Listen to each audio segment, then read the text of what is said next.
ES Audio.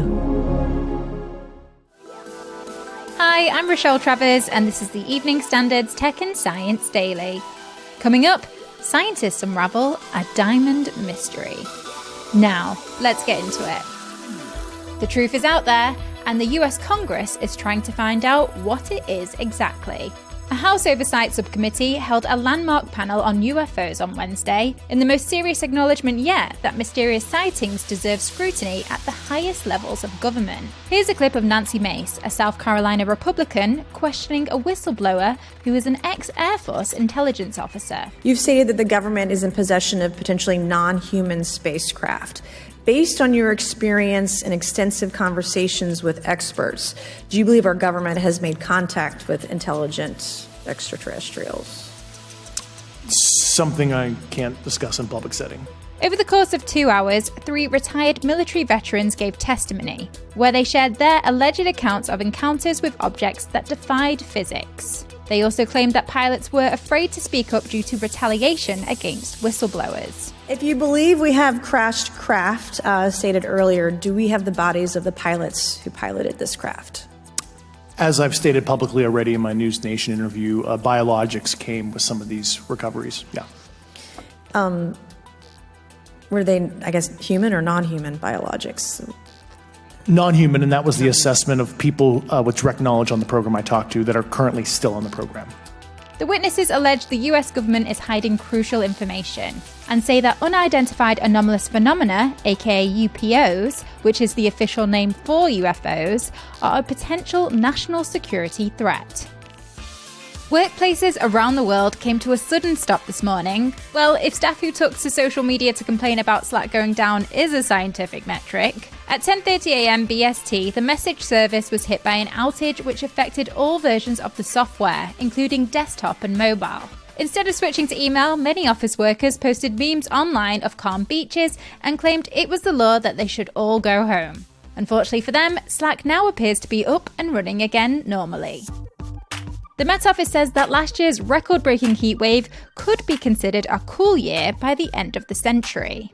Its report shows that 2022 was extraordinary, with the UK recording a temperature over 40 degrees Celsius for the first time. The chance of a year like that occurring, if we did not have climate change happening in the UK, something like 1 in 500 chance.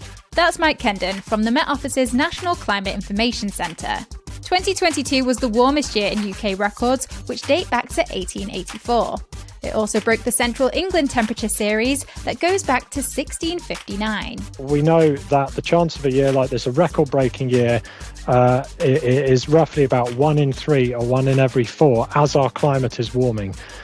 Equally, the 40-degree heat in the UK, that was extraordinarily warm, but that would have been pretty much impossible, very, very unlikely without our warming climate. The Met Office says that climate change is having an increasing impact on all parts of the UK and played a key role in pushing last year's temperatures to record highs. Scientists believe they may have unraveled the mystery of why diamonds erupt in the Earth's surface. We tend to get peaks in the eruptions that bring these diamonds to the surface, and those peaks seem to happen after major events where the Earth's continents kind of disassemble, they break apart. That's Dr. Tom Gernon, Professor in Earth Science at the University of Southampton and lead author of the study. The team of researchers discovered that the breakup of tectonic plates is the main driving force for the generation and eruption of diamond-rich magmas from deep inside the Earth. As we stretch the crust apart, a little bit like stretching a toffee bar, we thin the Earth's crust, and that affects the flow of underlying mantle, so it gushes up into that space. The research used methods such as machine learning and geodynamic modelling to examine the effects of global tectonic forces on these volcanic eruptions, spanning the last billion years. And as it gushes up, it starts to cool down when it kind of interacts with the cold continent, and for that reason, as it cools, it sinks, and so we generate this circulation. And that circulation, we think, propagates like a wave beneath the thick region of continent, destabilizing the root of the continent and driving these eruptions. The study published in the journal Nature could pave the way for future discoveries of diamonds, but the team want to ensure the information is used ethically and responsibly. This could be a really useful tool to predict, where and when to find diamonds, but obviously we're hoping that diamond and mineral exploration is done in an environmentally responsible and sensitive way that benefits local communities and society in those regions. Let's go to the ads. Coming up, Elon Musk finally gets his hands on the @X Twitter account. Why not hit rate and follow in the meantime?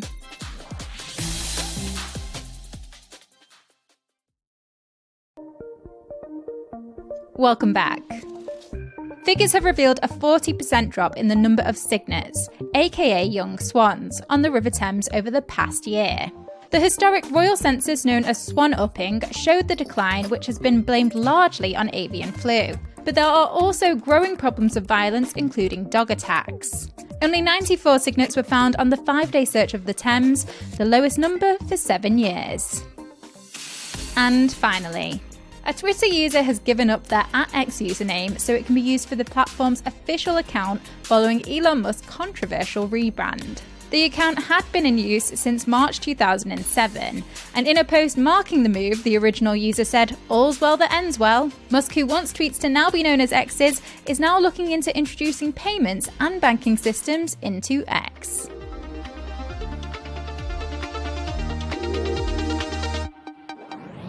You're up to date. Come back at 4 p.m. for the Leader podcast from the Evening Standard. We'll be back tomorrow at 1 p.m. See you then.